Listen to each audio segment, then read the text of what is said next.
Ya, jumpa kembali dalam program Inspirasi Maranatha. Satu program yang mengulas hasil dari pengkajian dan juga penelitian yang dilakukan oleh para dosen Universitas Kristen Maranatha. Nah, pada kesempatan ini kita akan mempelajari satu topik yang sangat relevan dengan kebutuhan kita yang berkaitan dengan sistem informasi akuntansi. Dan kita akan didampingi oleh narasumber kita, Bapak Dr. Tan Kwan Eng. Ya. Nah, kita akan awali dengan doa. Mari kita bersama mengawali dengan datang kepada Tuhan. Mari kita berdoa. Tuhan Bapa Surgawi yang maha baik, sumber segala hikmat dan pengetahuan yang mengajarkan kepada kami bagaimana kami harus mengelola setiap berkat Tuhan. Karena itu di dalam Injil Engkau terus berulang kali menyampaikan melalui Kristus perumpamaan-perumpamaan yang mengajarkan bagaimana kami harus mengelola keuangan. Dan pada era saat ini di era abad 21, kami mau tidak mau menghadapi satu perubahan yang besar dengan teknologi yang berbasis dengan kemampuan teknologi digital yang harus juga kami gunakan agar pekerjaan yang Tuhan percayakan menjadi sesuatu yang efektif dan efisien. Tuhan memberkati percakapan kami sehingga dapat mendatangkan berkat dan juga memperluas wawasan dan cara kami merespon, menyikapi, dan juga mengelola setiap berkat Tuhan dengan cara yang lebih baik. Tuhan, kami serahkan percakapan ini dalam penyertaan Tuhan. Kami berdoa di dalam nama Tuhan kami, Yesus Kristus. Amin. Nah, saudara-saudara, pada kesempatan ini kita akan membahas satu topik ya, faktor-faktor yang mempengaruhi minat penggunaan sistem informasi akuntansi berbasis aplikasi dengan pendekatan teknologi acceptance model ya. Nah, tentunya judul yang panjang ini sebenarnya nanti akan menarik ya, ternyata tidak rumit seperti definisi yang saya sampaikan. Dan kita akan membahas satu topik dengan narasumber kita, Bapak Dr. Tan Kwan Eng. Ya, silakan Pak Kwan Eng memperkenalkan diri kepada pemirsa dan para sahabat UK Maranatha. Baik, terima kasih Pak Yohanes. Selamat pagi. Nama saya Kwang En. Saya dosen tetap di Magister Akuntansi Fakultas Bisnis Universitas Kristen Maranatha. Saat ini saya berdomisili di Bandung dengan satu istri dan satu orang anak. Kemudian aktivitas saya selain mengajar di Maranatha, itu juga saya menjadi konsultan sistem informasi akuntansi dan keuangan di beberapa perusahaan di Bandung. Memang interest saya itu larinya lebih ke teknologi ya. Ke teknologi, ke big data, karena memang sekarang itu yang sedang trending. Begitu Pak. Ya Pak Kwan Eng. Jadi Pak Kwan Eng di Maranatha sejak tahun berapa ya Pak? Saya itu kalau tidak salah itu mulai ngajar tahun 2000 ya. 2000 ya? Tahun 2000, betul. Jadi kalau hampir 23 tahun Hampir 23 tahun. Jadi Bapak studi S3-nya di mana itu? Saya S3 di Trisakti. Trisakti. Ngambil konsentrasinya akuntansi. Akuntansi ya. Betul. Jadi gelar doktornya diambil tahun berapa itu? Diperoleh? Baru 2 tahun yang lalu ya, 2021. 2021 ya? Iya. Baik. Baik, kita akan membahas satu jurnal ya, ini satu tulisan dari Pak Kwan Eng ya, dan ada subtopiknya yaitu tentang studi empiris ya pada para pelaku UMKM ya Pak. Nanti perlu dijelaskan UMKM itu apa gitu ya, karena tidak setiap pemirsa selalu mengetahui singkatan kita gitu ya. Nah ini secara khusus Pak Kwan Eng ini meneliti usaha mikro, kecil dan menengah, industri dan perdagangan di Tasikmalaya ya. Jadi namanya penelitian yang harus pada satu lokus ya, pada satu tempat ya, karena tak mungkin meneliti semua ya. Nah, Pak Kwan Eng, mungkin bisa dijelaskan ya, Bapak kan tinggal di Bandung, ngapain telitinya di Tasikmalaya? Ya silakan Pak. Baik, Jadi kenapa saya mengambil kota Tasikmalaya? Yang pertama itu adalah karena memang kami atau saya dengan tim itu menyoroti ke UMKM di bidang kerajinan lokal, kerajinan daerah. Nah, sementara Tasikmalaya itu berdasarkan data dari Deperindak itu memiliki jumlah kerajinan lokal yang cukup banyak. Oh, kerajinan lokal itu dalam apa maksudnya kerajinan dalam bentuk apa itu? Dalam bentuk makanan biasanya ya, yang makanan. biasa dijual atau art. Mereka kan main di kayu. Ya, seni gitu ya. Betul, seni. Ya. Di ukir-ukiran kayu. Pahatan gitu. Betul. Nah, ya. Nah, Pak Kwan Eng, kan kita tahu bahwa saat ini di era sistem informasi ini ya, sehingga mau tidak mau akuntansi juga harus pakai basis teknologi ya, teknologi informasi. Dan itu sangat penting sekali dan mungkin tidak ada bidang di dalam semua aspek kehidupan yang tidak membutuhkan itu ya. Apalagi sekarang yang berkaitan dengan cara kita mengelola ya dalam akuntansi kita. Nah, Pak, tetapi kan kita menyadari bahwa proses ini kan belum merata begitu ya. Ini sesuatu yang urgen, sesuatu yang relevan, tetapi di sisi yang lain tidak setiap masyarakat itu telah siap dan juga terbiasa. Ya. Nah, karena itu Pak, pertanyaan saya adalah kendala-kendala apa supaya masyarakat kita ini makin terbiasa dalam menggunakan teknologi informasi itu, Pak. Baik. Silakan, Pak. Kalau untuk kendala, kenapa kok masyarakat Indonesia pada umumnya itu masih agak enggan dalam menggunakan teknologi? Itu saya bisa bagi ke dalam dua aspek ya. Yang pertama adalah aspek biaya. Karena muncul banyak sekali kekhawatiran bahwa kalau saya menggunakan teknologi itu akan berbiaya besar. Memang itu kita alami ya. Kalau kita flashback ke belakang pada saat kita baru mulai awal-awal muncul pandemi COVID dan kemudian banyak sekali anak-anak sekolah yang harus belajar dari rumah, itu kan keluhan orang tua yang pertama adalah saya harus beli gadget. Anak saya 3, saya beli gadget 3, gitu ya. Nah, bisnis juga sama. Jadi yang selama ini mereka tidak harus beli gadget, yang selama ini hanya cuma beli buku Bornota kontan itu yang harganya paling juga cuma 12.500, tiba-tiba harus beli gadget. Itu yang pertama. Kemudian yang kedua, dulu pada saat baru awal sekali dipopulerkan ya aplikasi keuangan berbasis teknologi ini memang masih sedikit sehingga otomatis harga untuk membeli atau harga untuk berlangganannya itu juga menjadi lebih mahal. Itu dari segi biaya. Yang kedua adalah dari segi sikap perilaku atau pandangan masyarakat kita ya yang enggan sekali untuk berubah, yang enggan sekali untuk belajar hal yang baru karena dianggap merepotkan. Saya mah sudah biasa seperti ini, gini aja deh. Saya nggak mau coba yang lain repot gitu. Kemudian ditambah lagi dengan tingkat edukasi yang agak kurang, ya. Sehingga saya tidak bicara tentang kemampuan dalam menggunakan aplikasi ya, tapi bicara tentang pemahaman seseorang yang menganggap bahwa kalau saya pakai teknologi itu data saya bisa dicuri. Bukan cuma data pribadi, kalau data pribadi mungkin nggak masalah ya, nanti uang saya diambil gitu. Bahkan saudara saya pun di kota Bandung itu nggak mau pakai e-wallet karena takut sekali uangnya diambil gitu. Nanti gimana kalau uang saya tiba-tiba nggak bisa saya tarik lagi. Nah itu di kota saja ada, apalagi di daerah kabupaten.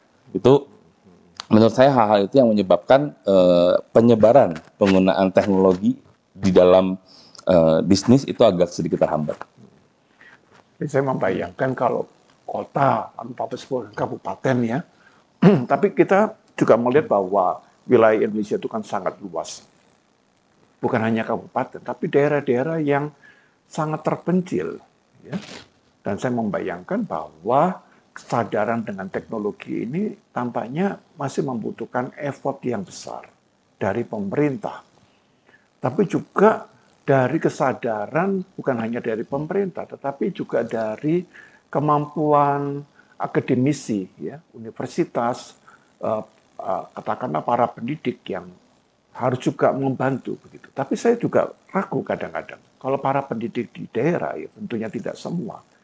Jangan-jangan mereka pun masih terperangkap dengan pola berpikir itu, sehingga ketika mereka diharapkan untuk dapat memberikan kontribusi kepada anggota masyarakat, itu menjadi sangat sulit begitu ya Pak Wan. Apakah memang apa yang saya amati itu memang Bapak juga lihat seperti itu? Iya, itu memang betul bahwa karena negara kita ini kan kepulauan dan sangat luas sekali ya, Pak ya. Jadi memang untuk menjangkau daerah terpencil itu sangat sulit. Tapi memang pemerintah kalau saya lihat ini yang sekarang ya ini memang cukup berusaha keras dalam memasyarakatkan teknologi sebetulnya dengan pembangunan infrastruktur yang sangat masif tahun-tahun ini. Kemudian juga pemerintah itu juga mengeluarkan aplikasi pencatatan keuangan gratis. Gitu. Nah ini satu poin yang penting ya, pemerintah mengeluarkan itu ya Pak. Betul. Betul, mereka dia mengeluarkan, jadi silakan UMKM yang mau pakai silakan tinggal download free di di Play Store atau di Play Store, tidak berbayar, tapi memang fiturnya memang tidak bisa kita bandingkan dengan yang berbayar ya, yang premium begitu. Ya, tapi minimal sudah mampu untuk memenuhi kebutuhan akan pencatatan keuangan dari UMKM. Gitu. Nah, kalau universitas itu PR lagi, Pak. Gitu. Jadi bagaimana kalau dulu sih ada KKN ya, kalau universitas zaman dulu gitu ya. Kalau sekarang mungkin sudah tidak ada, tapi banyak universitas mungkin juga punya program untuk masuk ke kampung begitu, tapi ya seberapa dalam masuknya itu yang masih jadi pertanyaan. Dan tadi Bapak sebutkan salah satu kendala yang membuat masyarakat itu masih ragu, bahkan lebih tepatnya takut ya dalam menggunakan teknologi adalah keamanan ya Pak ya. Betul. Jadi security itu penting sekali. Nah juga tadi diberikan oleh negara, oleh pemerintah ini gratis. Nah biasanya gratis itu biasanya kan, saya hanya kadang-kadang secara pribadi itu ada khawatirnya kan, yang pribadi itu gampang dihack gitu kan, ada oleh orang-orang hacker gitu yang pintar gitu. Betul. Itu kan satu hal yang lain lagi Pak ya. Jadi antara program yang canggih tetapi memberikan rasa aman ya, karena orang naruh uang ya, bagi masyarakat naruh uang dari hasil dagang itu kan satu hal yang begitu berarti sekali gitu. Tapi tiba-tiba ketika dibuka udah hilang gitu ya. Ini satu pukulan ya, dan banyak sekali kan terjadi juga demikian ya.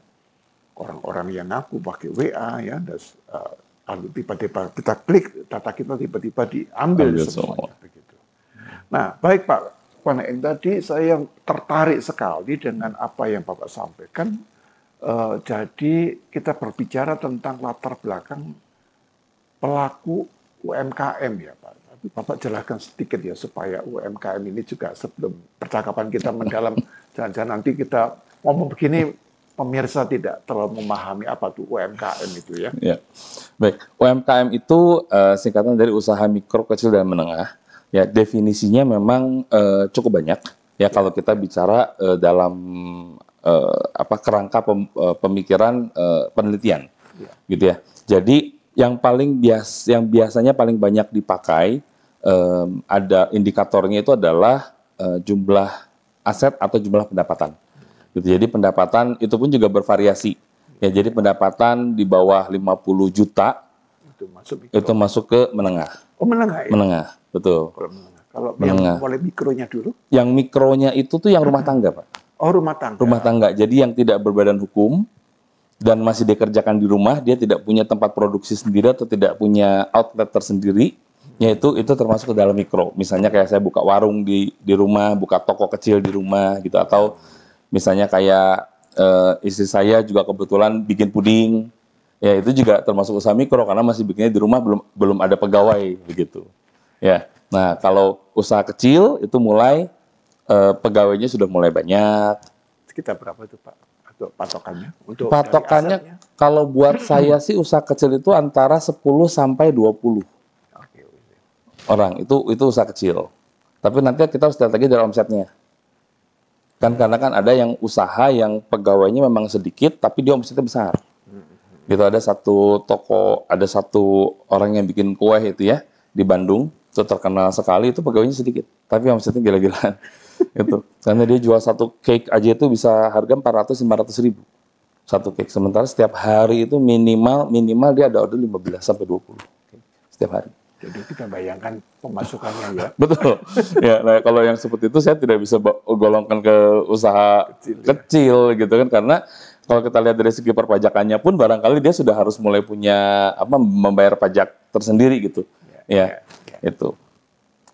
Nah, jadi banyak sekali indikatornya sebenarnya tergantung daripada apa yang mau kita ambil, teliti. Apakah mau dari jumlah pegawai, apakah mau dari jumlah aset, apakah mau dari jumlah omsetnya. Gitu. Tadi menengah 50 juta. Kalau yang ada lagi di atasnya yang menengah?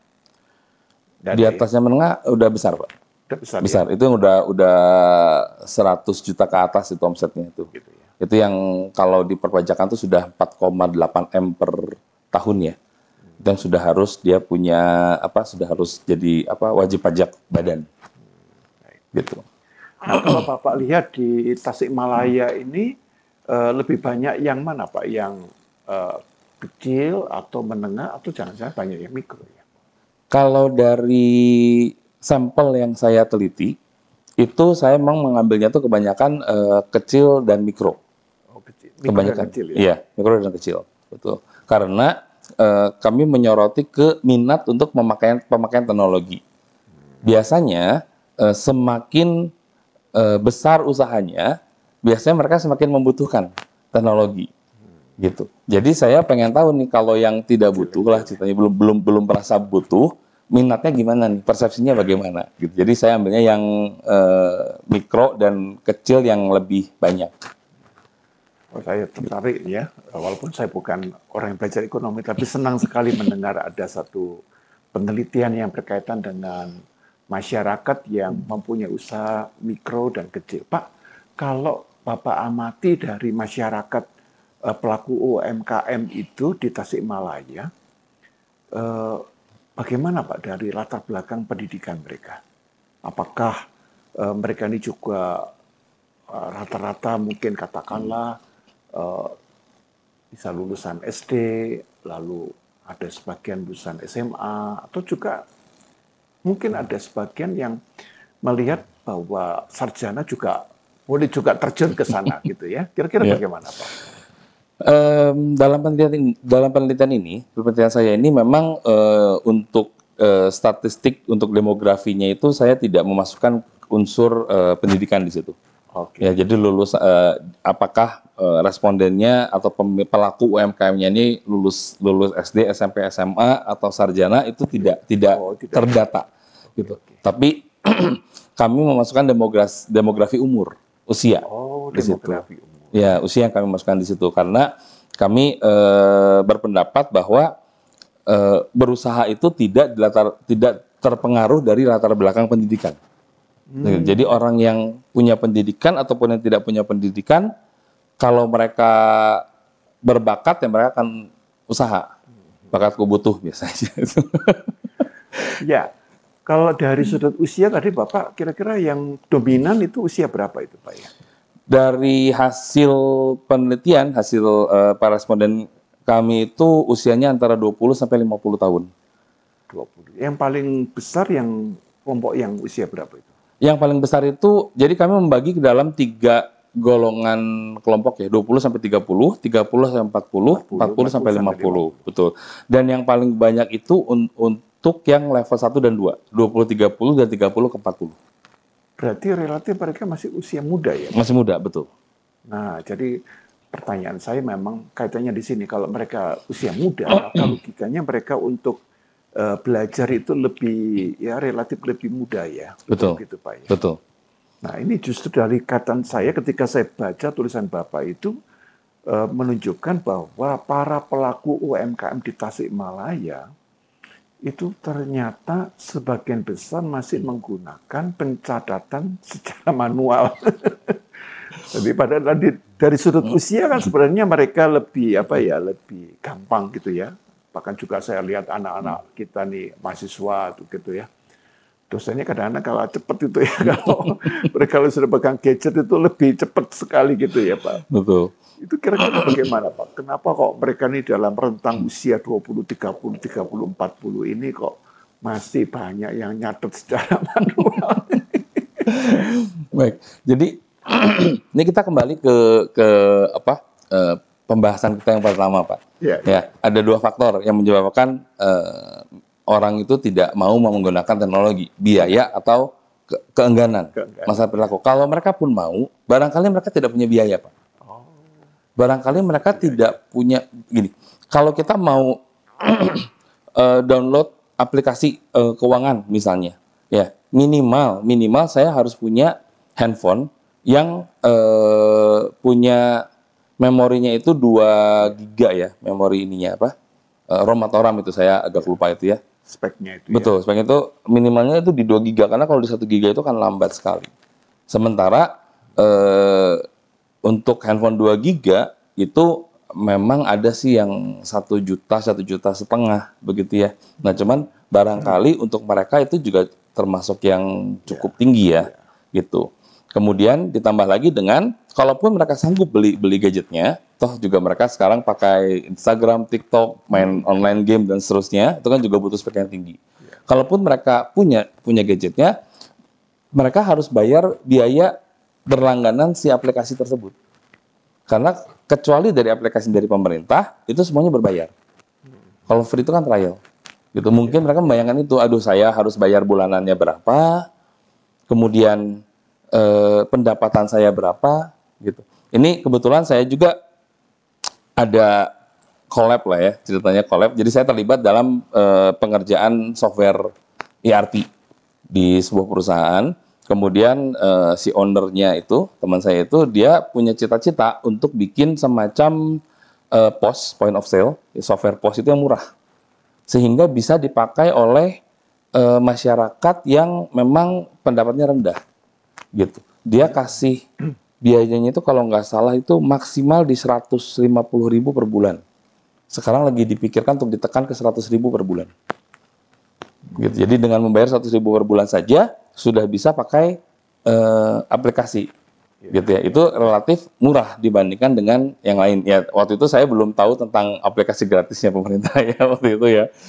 Nah, jadi kalau sekarang seharusnya sudah mulai banyak ya. Karena kan kalau kita bicara perkembangan teknologi itu kita bicara perkembangan secara eksponensial. Jadi kalau jadi kalau sebelumnya 1 ditambah 1 jadi 2, sekarang nggak ditambah 1. Tahun ini bisa ditambah 2 lagi jadi 4, tambah 4 lagi jadi 8. Kecepatannya apa? Betul. Tidak kuantitatif tapi kualitatif sudah. Betul. Jadi barangkali saya mengambil sampelnya kan tahun 2020 ya. Jadi bisa dibayangkan kalau kita bandingkan dengan kondisi sekarang barangkali sudah jauh berbeda. Ya, kita sudah membahas satu pemikiran pelaku UMKM di Tasikmalaya dan kita melihat bagaimana kecenderungan minat dari masyarakat kita, tapi mau tidak mau memang penggunaan teknologi mempermudah, tapi juga ada aspek security yang juga harus diperjuangkan secara hukum oleh pemerintah.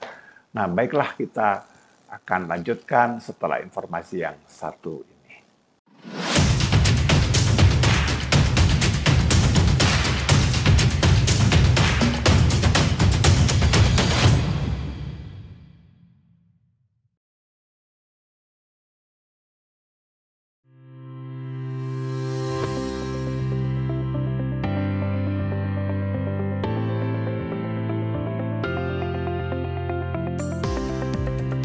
Faculty of Business will provide an extraordinary learning experience supported by highly competent and qualified lecturers. Today, business is evolving rapidly. Therefore, an innovative way of doing business is needed.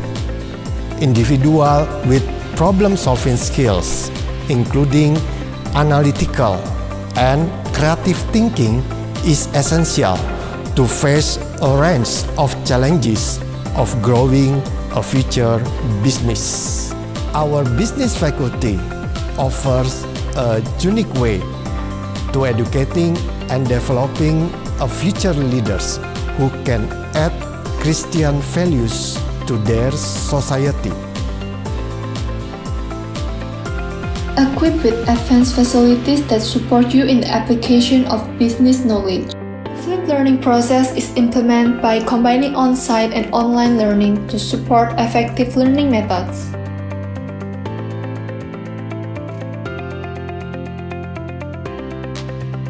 The flipped learning process will familiarize you with active discussion, especially about business science, which often occurs in the real business world.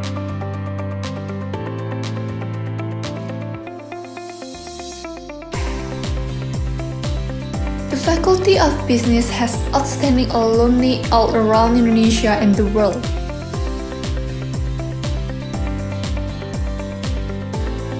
Let's start the journey with us today and be ready for tomorrow.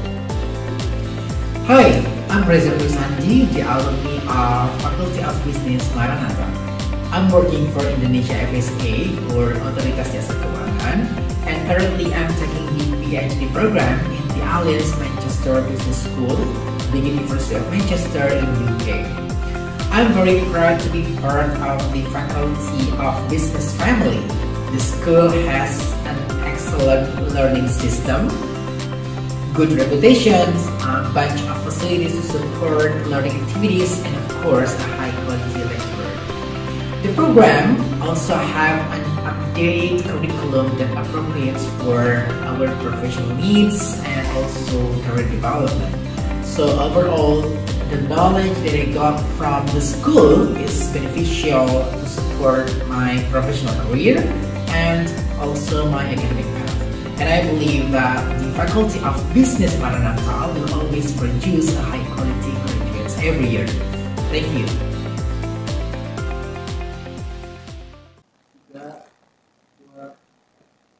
Ya, kita berjumpa kembali dalam program Inspirasi Maranatha. Kita masuk pada segmen kedua, ya, tentang bagaimana menggunakan teknologi informasi dalam mengelola keuangan. Ya, baik Pak Wan Eng, ya, itu dalam tulisan Bapak itu saya tertarik itu ya dengan satu model yang Bapak tawarkan gitu, ya. Disebutkan menggunakan model penerimaan teknologi, ya, Technology Acceptance Model, atau yang disingkat dengan TAM, ya, TAM gitu.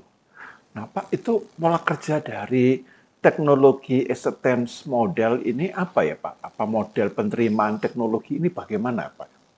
Cara kerja dan sistemnya. Kalau bisa menjelaskan sehingga mungkin pemirsa ada yang berminat, wah kalau itu saya juga mau lah menggunakan TAM itu ya, TAM itu. Silakan Pak. Ya, baik. Jadi teknologi acceptance model ini atau TAM ini memang cukup populer di kalangan orang-orang sistem informasi ya maupun teknologi.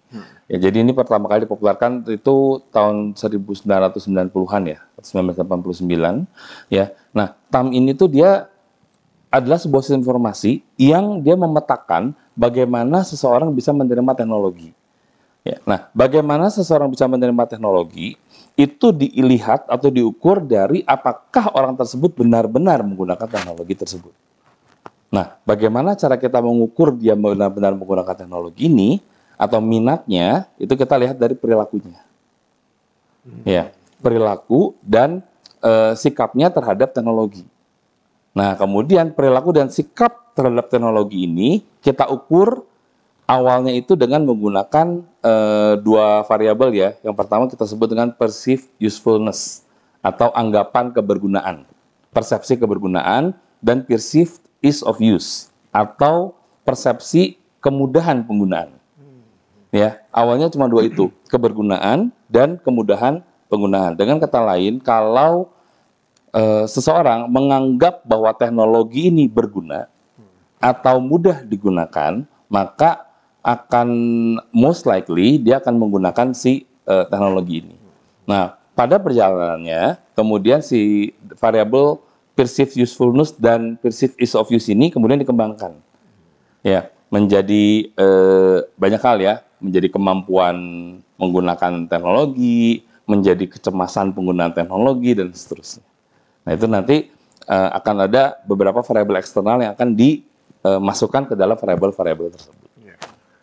Jadi dalam konteks itulah Bapak menyampaikan bahwa TAM itu memiliki 5 konstruksi gitu ya. Jadi yang pertama itu adalah persepsi kegunaan ya, teknologi ya. Kemudian yang kedua adalah persepsi kemudahan ya, betul. penggunaan teknologi. Dan yang ketiga adalah sikap, ya, sikap kita terhadap teknologi itu ya. Jadi berkaitan dengan sikap berarti berkaitan dengan attitude ya Pak ya. Betul.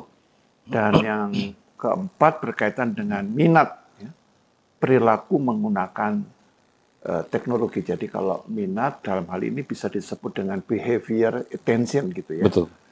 Dan kemudian yang kelima adalah bagaimana menggunakan teknologi secara aktual ya. Nah, Pak, ini saya kira 5 konstruksi ini sangat menarik ya. Jadi tidak hanya pada kaitannya dengan akuntansi ya, tapi juga dalam teknologi dalam seluruh hal itu ya. Bagaimana orang menggunakannya. Apakah bisa lebih dijelaskan Pak TAM ini dengan 5 konstruksi ini sehingga walaupun mungkin itu cukup populer ya di kalangan mungkin di kalangan akademisi, tetapi kan masyarakat kita yang kita sedang mendengarkan ini adalah masyarakat awam dan mereka membutuhkan penjelasan yang lebih lengkap tentang teknologi acceptance model ini. Silakan Pak. Baik, ini agak sedikit panjang ya. Apa-apa, masalah. Ini anggap aja bahwa kita sedang mendengar untuk menerima sebuah wawasan dan informasi. Baik, jadi memang dalam penelitian saya itu saya menggunakan 5 konstruk untuk menjelaskan mengenai teknologi acceptance model.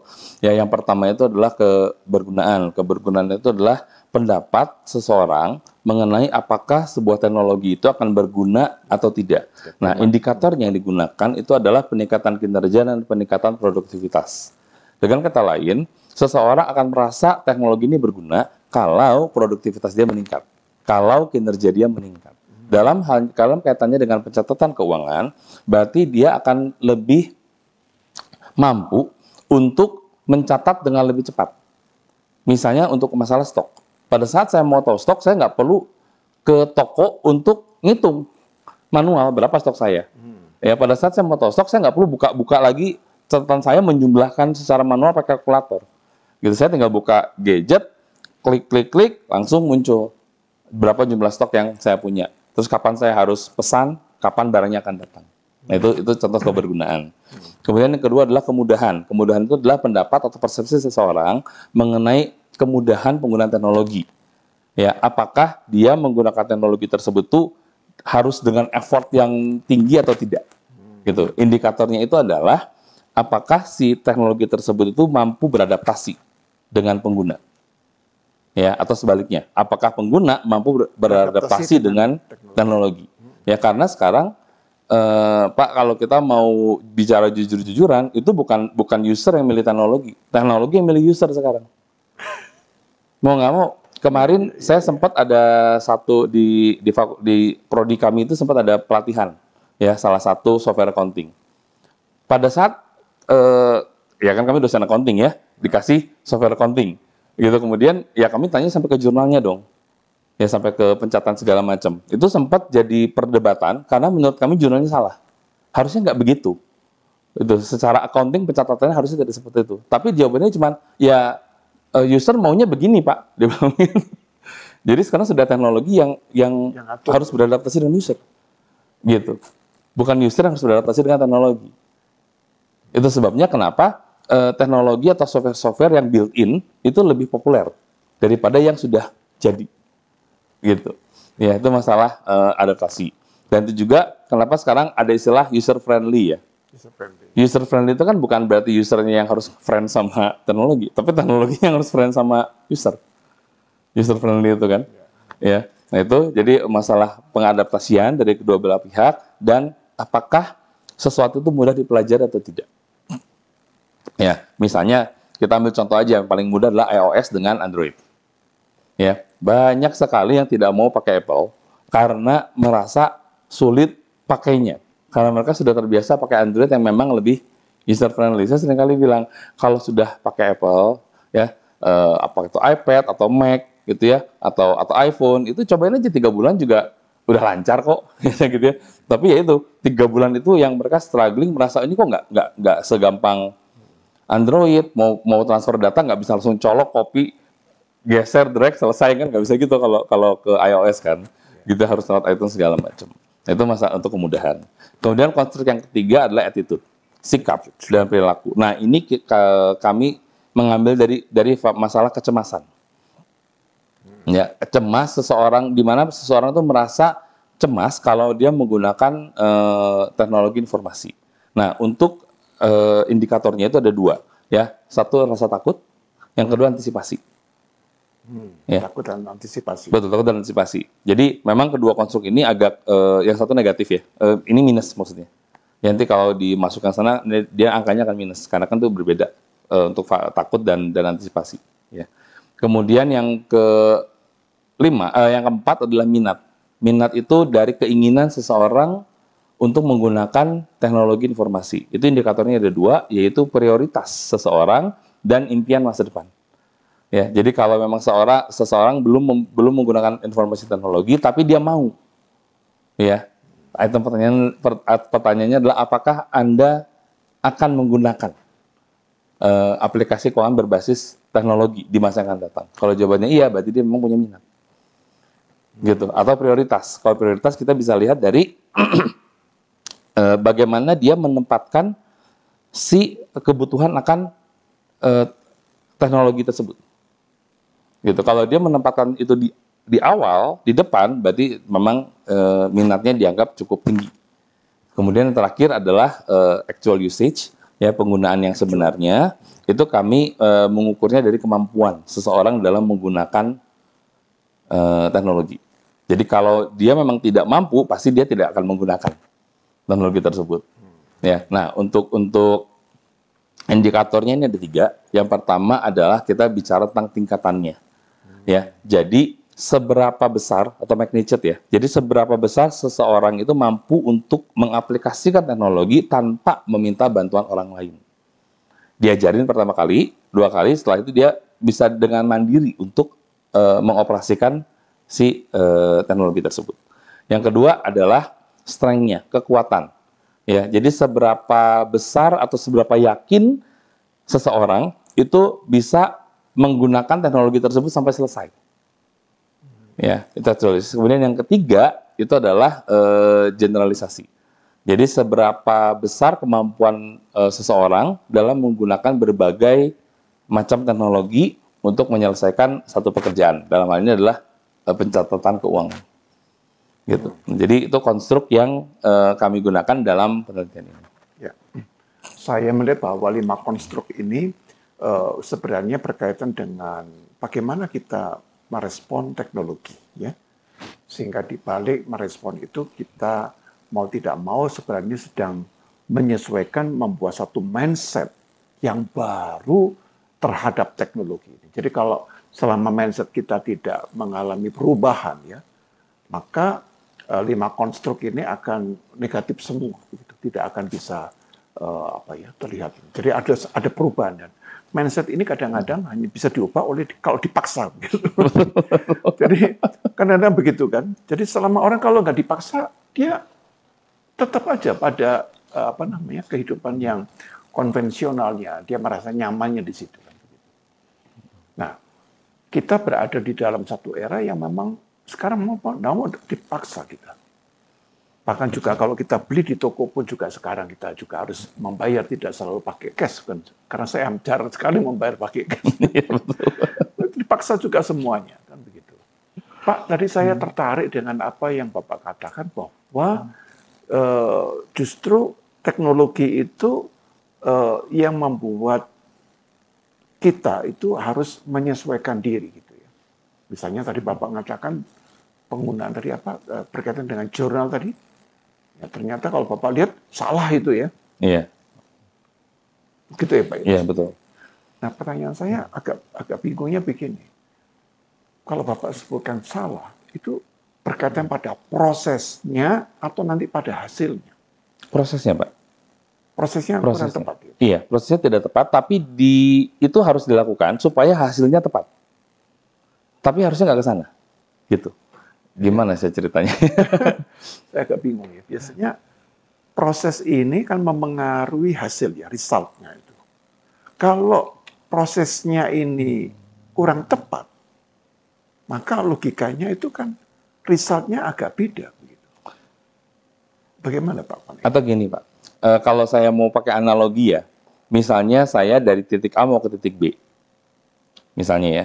Nah, tapi karena saya ada sepotong jalan dari titik A ke titik B itu yang rusak dan saya nggak mau lewat sana, atau tidak bisa lewat sana, sehingga saya bikin shortcut ke jalur C.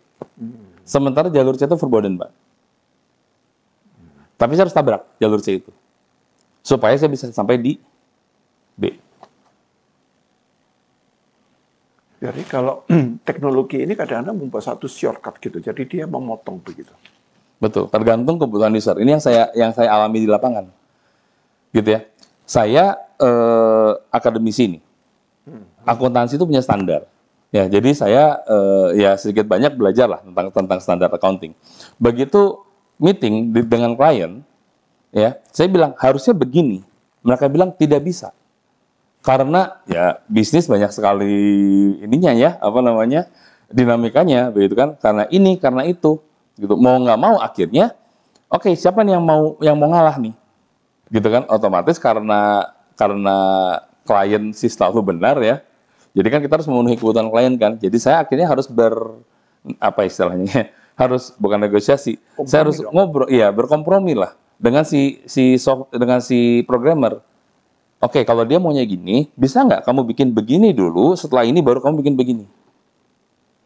Gitu. Nah, itu secara standar itu sebetulnya tidak dibenarkan. Sebetulnya. Tapi tidak akan kelihatan. Karena kan itu kan di dalam si softwarenya, gitu kan. Jadi istilahnya mah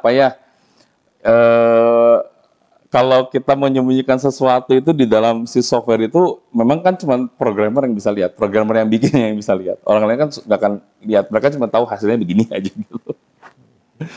Gitu. Ya akhirnya mau nggak mau harus saling kompromi gitu. Kecuali kalau saya memang bisa ada beberapa kasus memang saya bisa ngotot, ini tidak boleh. Nanti saya kaitkan lagi dengan kalau terkait pemeriksaan pajak, terkait pemeriksaan audit, baru mereka mau ngalah. Tapi yang saya maksudkan seperti itu, Pak.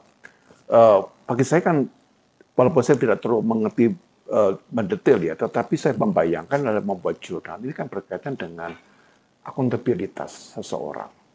Ketika itu tidak terlalu diperhatikan, yang penting hasilnya, itu kan nanti berkaitan dengan institusi yang lain, ya.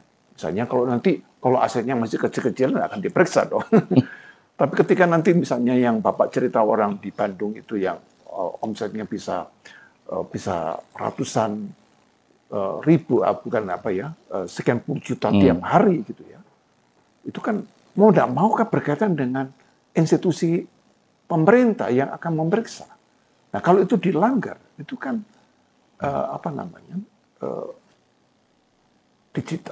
teknologi ini kan menyesatkan itu ya. Menyesatkan dalam arti bisa menimbulkan masalah begitu ya Pak. Iya, memang barangkali akan ada banyak orang yang programmer yang tidak setuju ya. Tapi ya sekarang mah kayak kita makan aja deh. Kayak kalau kita makan. Buat restoran, yang penting ke kita tuh enak. Apapun yang ditaruh di dalamnya kita nggak tahu. Berapa banyak penyedap rasa yang ditaruh di dalamnya kita nggak tahu. Gitu kan. Kalau kita beli minuman, yang penting manis. Manisnya pakai apa kita nggak tahu. Yang tahu siapa? Yang tahu itu orang yang paham bagaimana cara bikinnya. Teknologi seperti itu. Yang penting tujuan tercapai. Kan itu dulu nomor satu. Karena kalau kita ngomong sama klien, kita harus bisa memuaskan keinginan klien kan. Klien bilang saya pokoknya mau begini, begini, begini gitu. Ya kita harus bisa ke sana dengan at any cost lah gitu. Dengan cara apapun. Gitu. Saya membayangkan itu hanya di dalam satu jangka yang tidak boleh panjang. Karena kedepannya kan tetap harus ada konsep. Ada sebuah idealisme, ada prinsip-prinsip yang harus dipenuhi. Ya untuklah awal-awal udahlah kita ngalah-ngalah sedikit ya, kompromi lah begitu. Tapi kedepannya kan kita harus memberikan satu edukasi bahwa prinsip yang mendasar itu tidak boleh dilanggar. Gitu, betul. Kan? Orang harus tahu cara kerjanya, bukan hanya cepatnya atau gampangnya begitu kan. Nah, itu jangan sampai apa orang bilang itu pragmatis ya. Kita jangan menjadi orang yang terlalu pragmatis. Tapi orang yang sungguh-sungguh bisa memiliki sebuah konsep yang kuat sehingga yang pragmatis itu dapat kita atasi dengan apa? Dengan cara kerja yang lebih sesuai dengan alurnya, sesuai dengan pola kerjanya atau dengan sistemnya yang benar begitu. Nah, ini percakapan yang ya sedikit agak menyimpang dari, tapi intinya saya concern juga memperhatikan hal ini. Dan kita akan lanjutkan ke segmen yang ketiga setelah informasi yang satu ini.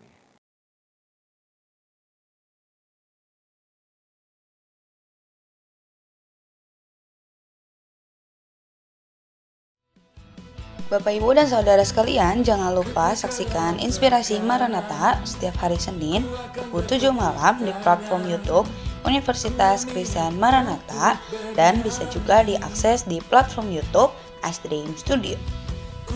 Teman-teman mahasiswa, Bapak, Ibu, dan rekan-rekan, mari sama-sama kita merenungkan firman Tuhan setiap harinya. Dan renungan dapat disaksikan di Instagram BPK Universitas Kristen Maranatha dan platform YouTube BPK Maranatha Studio.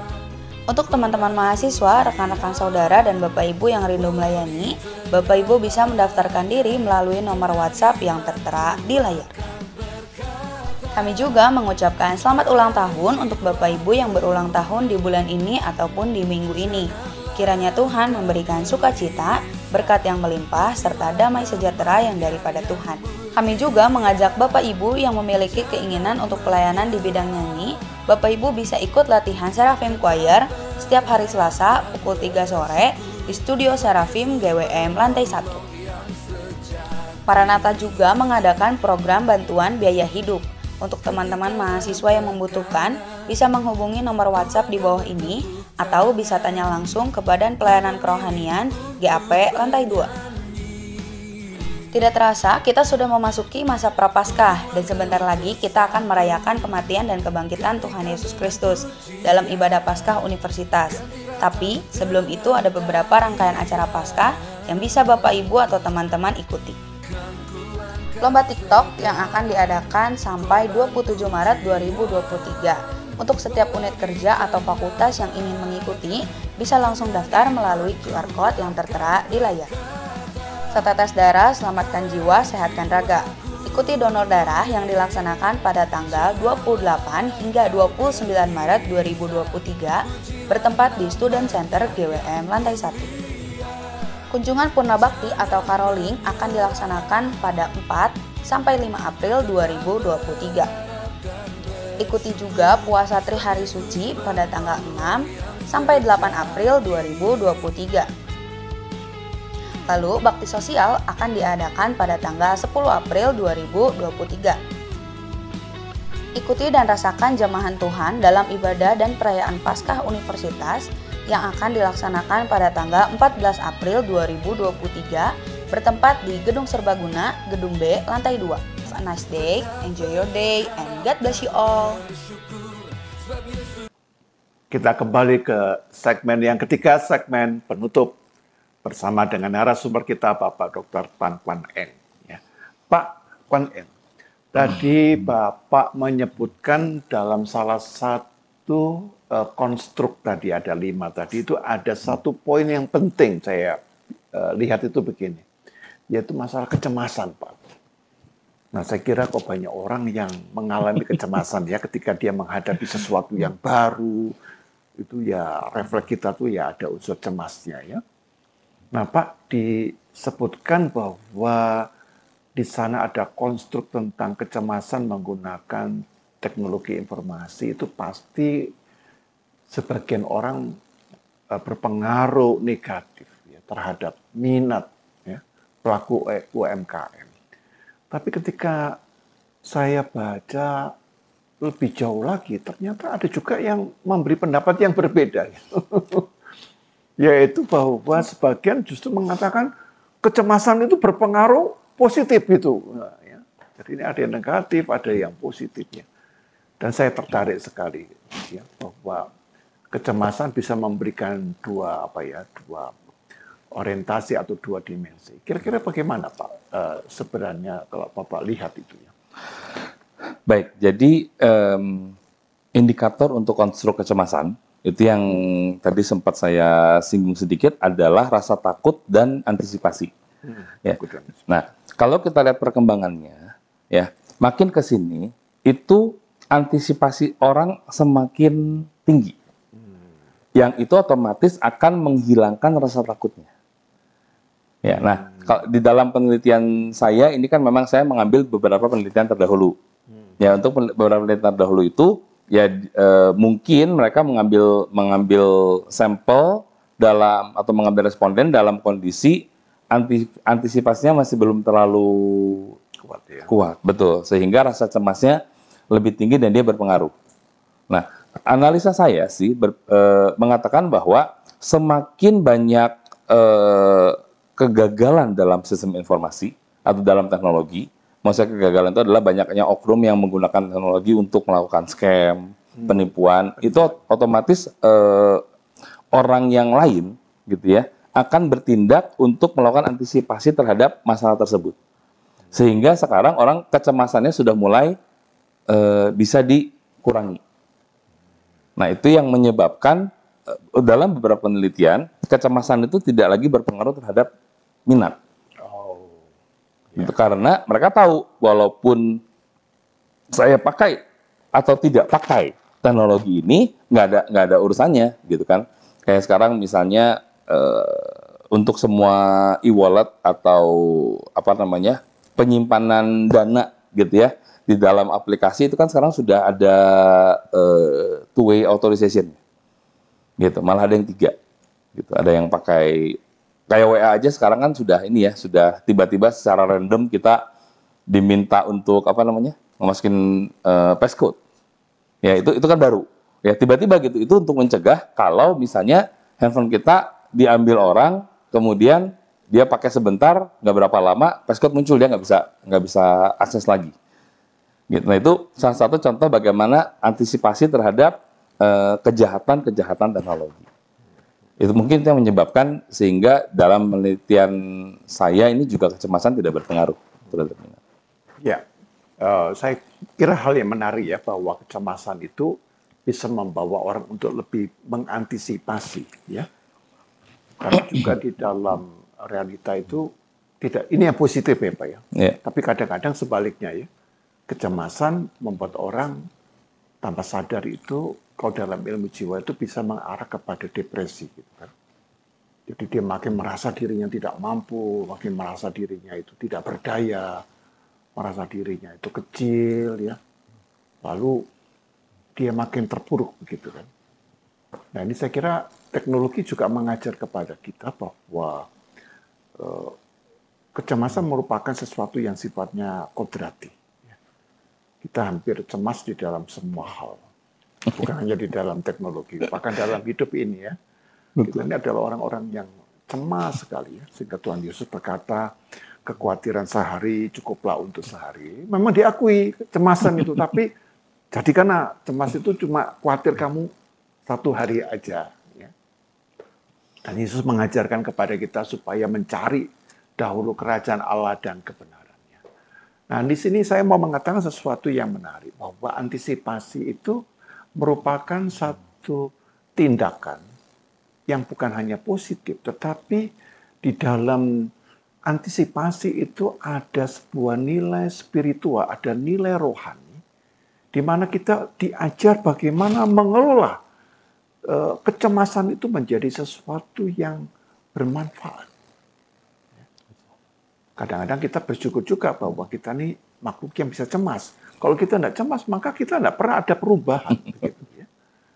Nah Pak, jadi sangat menarik kalau seandainya kita bisa mengedukasi masyarakat kita, ya, bahwa kita tidak menisbikan ya realitas kecemasan, tapi mari kita belajar untuk mengubah setiap kecemasan ya, itu menjadi sesuatu yang lebih positif ya. Mungkin dalam hal ini Bapak bisa memberikan satu pandangan atau pemikiran dari apa yang kita sampaikan bersama. Baik, jadi memang teknologi ini diakui ini seperti pedang bermata dua ya, teknologi ini. Jadi di satu sisi teknologi ini memang sangat membantu sekali dalam segala aspek kehidupan manusia, tapi di sisi lain itu banyak sekali oknum yang menggunakan teknologi ini untuk kepentingan diri mereka sendiri. Ya, khususnya pada saat tahun-tahun kemarin orang banyak yang kehilangan pekerjaan, itu kesempatan yang empuk sekali untuk para oknum ya, mereka untuk membuat teknologi aplikasi yang berbau scam untuk mengambil uang orang yang memang sedang sulit, begitu ya. Nah, jadi kita memang harus bijak sekali dalam menyikapi penggunaan teknologi ini. Ya, dalam prakteknya bahwa teknologi ini memang bisa digunakan untuk menipu seseorang, menipu sebuah lembaga, ya, bisa juga dipakai untuk membantu orang lain. Itu semuanya kembali lagi ke diri kita sendiri. Apakah kita memang punya pandangan etis terhadap hal tersebut? Ya, itu sebabnya kenapa dalam beberapa materi di Fakultas Bisnis terkait dengan teknologi itu kami selalu masukkan etika. Ya, bahkan saya berencana untuk bikin satu penelitian tentang etika dalam penggunaan teknologi. Itu masih diangan-angan, tapi sudah mulai kumpulin nih sumber-sumbernya. Gitu. Kenapa? Karena semakin banyak data yang dimiliki seseorang, itu akan semakin kemungkinan dia untuk tergoda untuk tidak beretika itu semakin tinggi. Penjualan data misalnya, data pribadi kita kumpulkan, kemudian kita jual dan seterusnya. Gitu. Ya, jadi memang kita harus sangat bijak sekali ya dalam menggunakan teknologi. Dan ini satu hal yang penting ya, bahwa teknologi ini merupakan seakan-akan sudah menjadi bagian yang integral dengan diri kita. Ya. Tetapi pada sisi yang lain, teknologi itu kalau tidak, ya tergantung orang yang berada di belakang senjata. Ya kan? Yeah. Belakang senjata. Kalau dia adalah katakanlah pembawa pisau, ya, bagi seorang pembunuh dia akan pakai untuk membunuh. Tapi bagi seorang dokter, pisau operasi itu adalah untuk mengobati. Maka di balik teknologi, supaya itu menjadi sesuatu yang bisa mengangkat martabat manusia, maka dia harus punya nilai, values gitu. Nah, values ini yang bisa menyelamatkan teknologi, karena teknologi itu netral.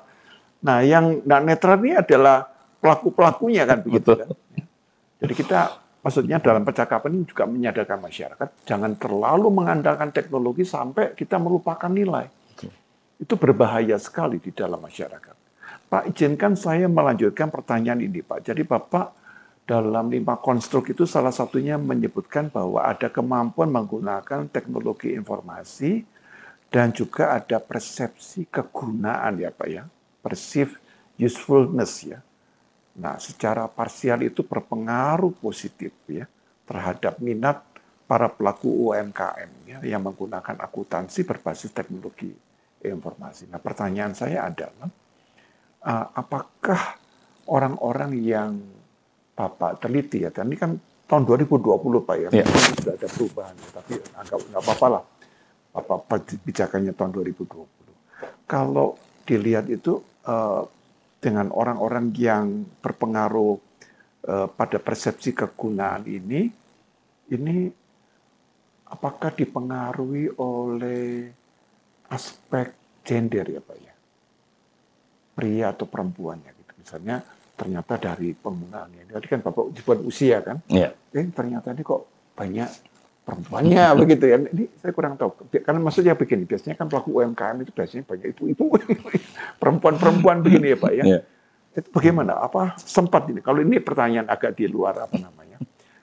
konteks ya. Ya. Tapi mungkin Baik, Pak. Terima kasih. Ini menarik sekali ya. Maksudnya ini akan menjadi satu masukan karena memang di penelitian saya ini gender itu hanya sebatas sajian demografi saja. Jadi kami tidak melakukan penelitian ya. ke gender, pengaruh gender kepada penggunaannya. Ya. Tapi kalau kita lihat ke kenyataan lah sekarang, gitu ya. Gender itu saya rasa sekarang sudah hampir tidak berpengaruh ya terhadap penggunaan teknologi.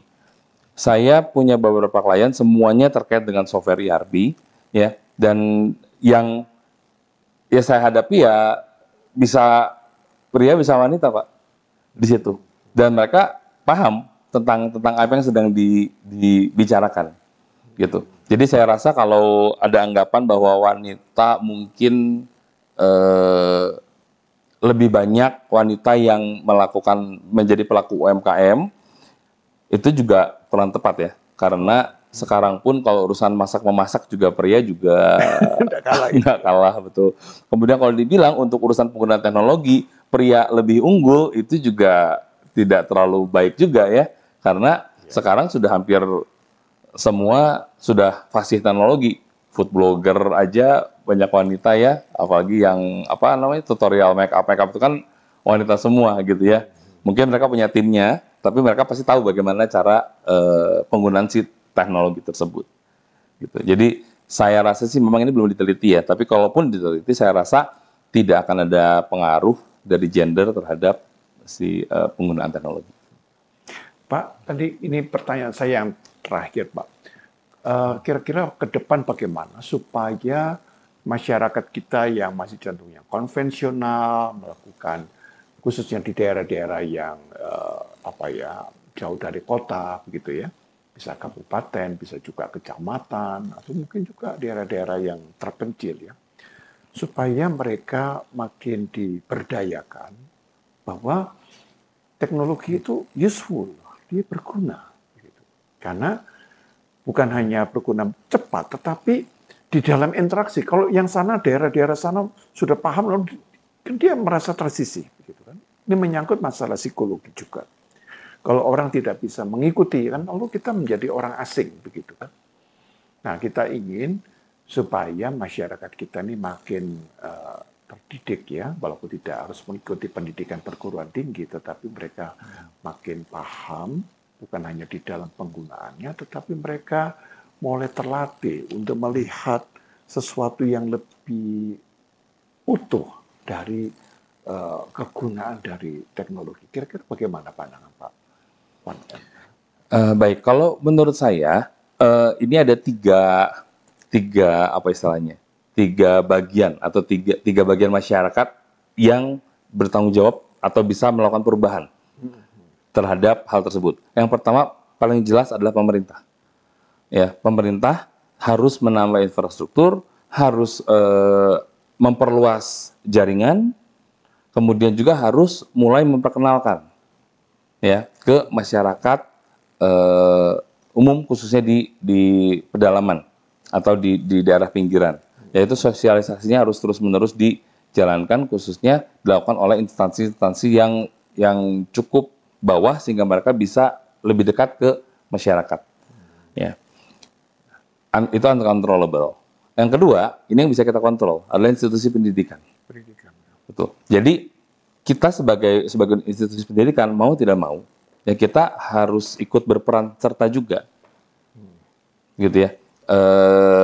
Salah satu contohnya kemarin di Fakultas Bisnis itu kami punya agenda pengabdian kepada masyarakat. Itu kami berusaha untuk memajukan badan usaha milik desa.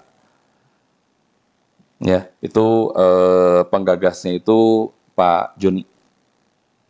Ya, penggagasnya Pak Joni itu beliau berusaha untuk memberdayakan badan usaha milik desa supaya bisa berproduksi lebih banyak sehingga berdatangkan kesejahteraan bagi masyarakat tersebut. Next step-nya adalah kita masukin teknologi ke sana. Ya, sebelumnya sudah, karena di tim itu bagian saya waktu itu adalah masalah pemasaran melalui sosial media waktu itu. Jadi saya bikin tim saya itu bikin rancangan bagaimana mulai melakukan pemasaran dengan menggunakan sosial media. Itu kita sudah masukkan unsur-unsur teknologi di situ. Ya, cuman memang waktu itu kan di Garut ya. Jadi cukup dekat sih dari kota. Gitu. Mungkin kalau hal semacam ini bisa juga dilakukan oleh rekan-rekan yang lain di pedalaman yang memang lebih dalam, gitu ya. Dan juga tidak melanggar norma adat istiadat mereka, mungkin bisa mulai kita lakukan untuk mengenalkan itu. Kemudian yang ketiga adalah pengusaha. Tapi pengusaha itu ya kebanyakan sih kan mereka kan melakukan itu untuk mencari juga keuntungan buat perusahaannya, sehingga tidak pure untuk memajukan masyarakat, gitu. Ya. Ya, tadi saya menanyakan ini juga berkaitan dengan rencana negara kita kan nanti 2024 juga berkaitan dengan pemilihan presiden begitu kan. Jadi saya membayangkan bahwa dari tantangan-tantangan seperti ini, saya membayangkan bahwa seorang presiden ke depan ini harus mempunyai visi yang seperti ini begitu ya. Jadi ini hanya bisa tercapai kalau memang dia dengan hikmah dari Tuhan ya, dengan hati yang tulus dia akan memberikan itu. Jadi saya khawatir sekali kalau nanti yang dipilih itu karena hanya kekuatan-kekuatan partai ya, yang sifatnya ideologis, lalu di dalam ideologi itu lalu dia masih membuat sekat-sekat ini ya. Nah, padahal yang mau kita tangani ini adalah satu masyarakat Indonesia yang sekarang jumlahnya 270 juta ya. Nah, kalau mau menjadi satu negara besar maka kita tidak bisa lagi memikirkan di kelompok saya, grup saya, etnis saya, agama saya. Indonesia ini kan seringkali masih terkontaminasi dengan pola pemikiran yang parsial seperti ini. Nah, Pak Wan Eng, kita sangat diberkati dengan ulasan Bapak. Dan mohon kesediaan Bapak menyampaikan satu closing statement kepada pemirsa dan sahabat Maranatha. Silakan Pak. Baik.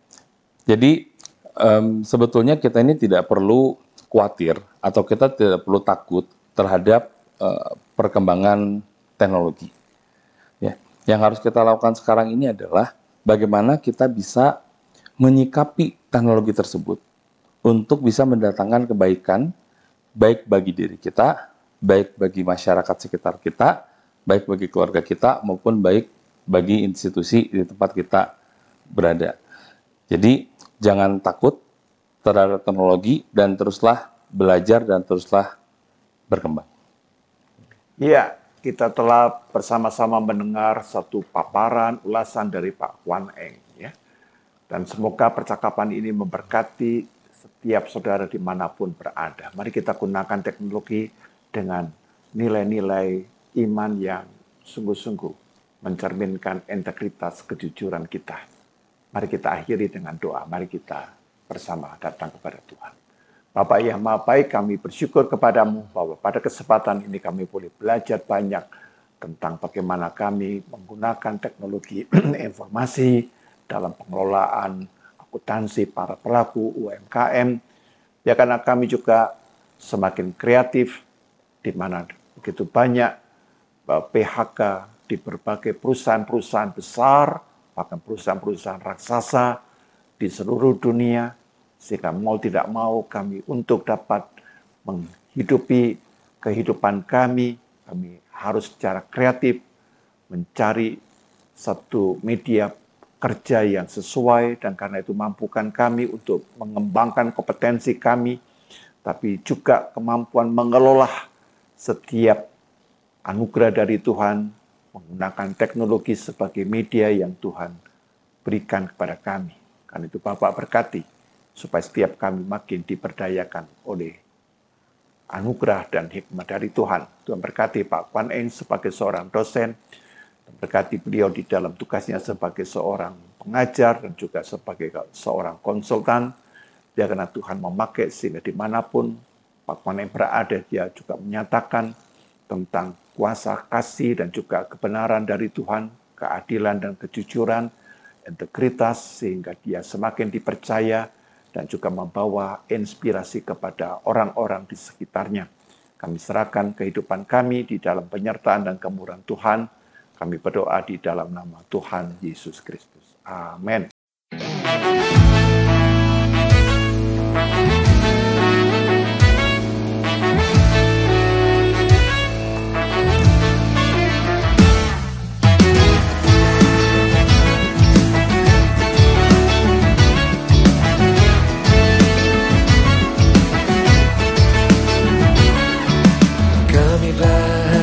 Ketika dikatakan mari pergi